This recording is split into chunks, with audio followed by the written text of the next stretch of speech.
Selamat pagi Indonesia, para sahabat sang kakek dimanapun berada. Ada berita yang mengejutkan.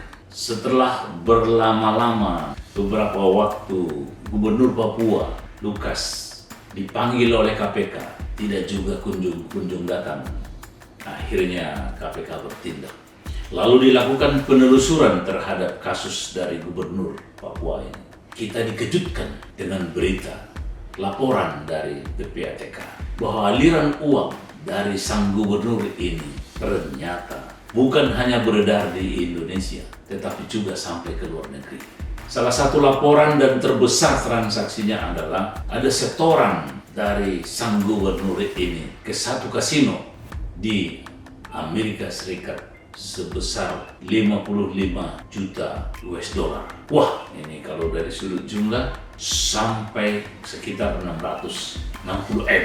Apakah ini benar? Nah, tapi mungkinkah PPATK itu berbohong dan memberikan sebuah analisis atau laporan keuangan yang tidak benar? Toh dia hanya melihat aliran atau transaksi dari uang tersebut. Pertanyaan kita adalah, apakah seorang gubernur yang ada di Indonesia sampai melakukan permainan di kasino, peredaran dan pengaliran uangnya? Apa maksudnya? Benarkah dia penjudi? Atau ini adalah sebuah pengalihan untuk menggelapkan dan juga untuk semacam pencucian uang? Mungkin dengan ke kasino seakan-akan ini adalah hilang ditelan judi. Atau memang ini pindah lagi?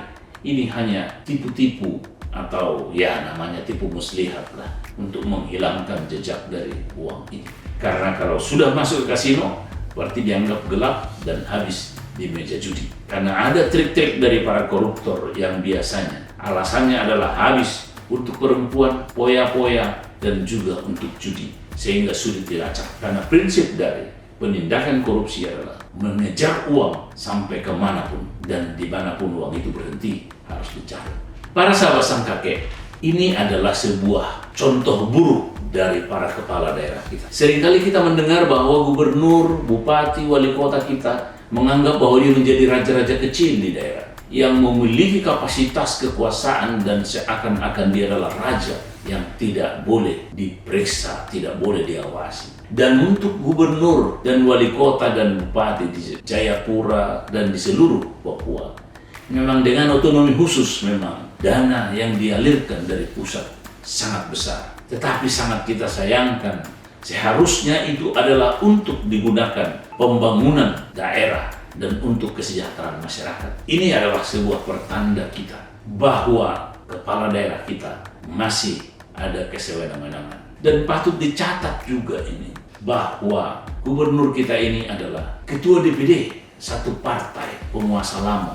Ini periode keempat. Ini kita sangat miris. Bagaimana seorang pimpinan partai di daerah juga, ya, apalagi dia ketika terpilih, dia mengatakan bahwa sebetulnya saya tidak mau lagi periode keempat, tetapi ada orang yang meminta saya, yaitu SBY atau Presiden kita ke-6, meminta dia menjadi Ketua DPD Demokrat untuk Papua. Ketua DPD partai, seorang gubernur, tokoh masyarakat yang seharusnya memberikan panutan bagi masyarakat dan contoh konkret untuk kesejahteraan masyarakat, tapi ternyata menyalahgunakan kekuasaan dan kewenangannya dan juga mengambil uang korupsi yang sedemikian besar, dan kita tidak bisa membayangkan sampai uangnya ke kasino sebesar 55 juta US dollar, hampir sekitar 600 miliar lebih. Para sahabat sang kakek, ini mungkin pelajaran bagi kita sebagai masyarakat supaya memilih gubernur, bupati, wali kota.